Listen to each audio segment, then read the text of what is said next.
In this lesson, we're going to consume the weather API and we'll display the current weather data in the weather page. So let's go to the code behind file of weather page and there we'll start our work.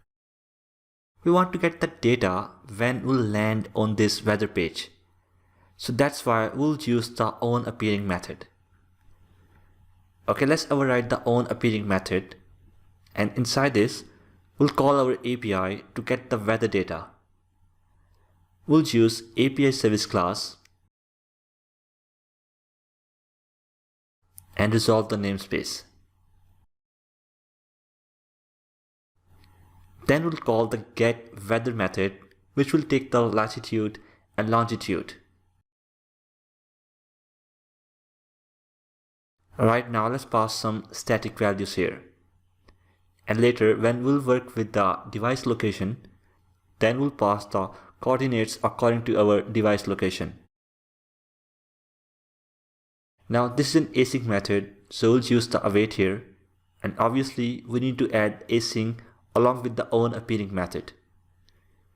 Okay, now let's store the result in a variable and we name it result. With this result, we can pick the properties of our model classes. Okay, inside our weather application, first we'll find the city and the weather description. To display the city, we'll go to the JSON beautifier, and inside the city, we'll see a city name. Okay, to get the city name, we'll use the result, which actually contains the response from the API and it's of type root class. Then according to our JSON data, we'll use the city and then we'll pick the name of the city.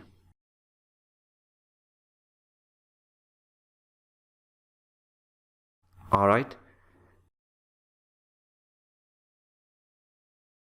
Now in the weather page XAML file, we have added this label for city.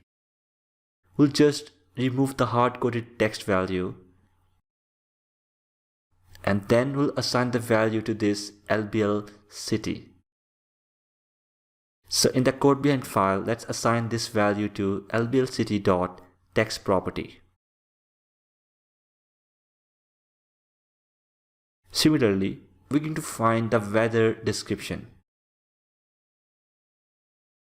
So back to the JSON beautifier, and there, let's open this list node because we want to get the current weather data. So we'll use this 0 node. The rest of the nodes contains data for another 5 days with 3 hours interval. Okay, after expanding the 0 node, we'll expand the weather. And here we'll see the description. To access this description, first we have to use this result which contains our JSON response. Then we'll pick the list node and pass 0 here because we want to fetch the data in the 0 node. Alright, then we'll use the weather node and also pass 0 here as mentioned in the JSON beautifier.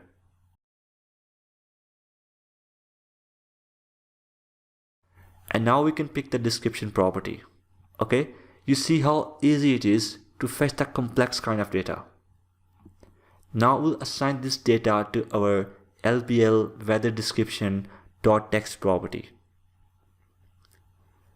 Then we'll go to the weather page XAML file, and there we don't need this hard-coded value for weather description. So we'll just remove this. Okay, now let's run this application. And here we go. You can see that we'll get a city name and weather description here.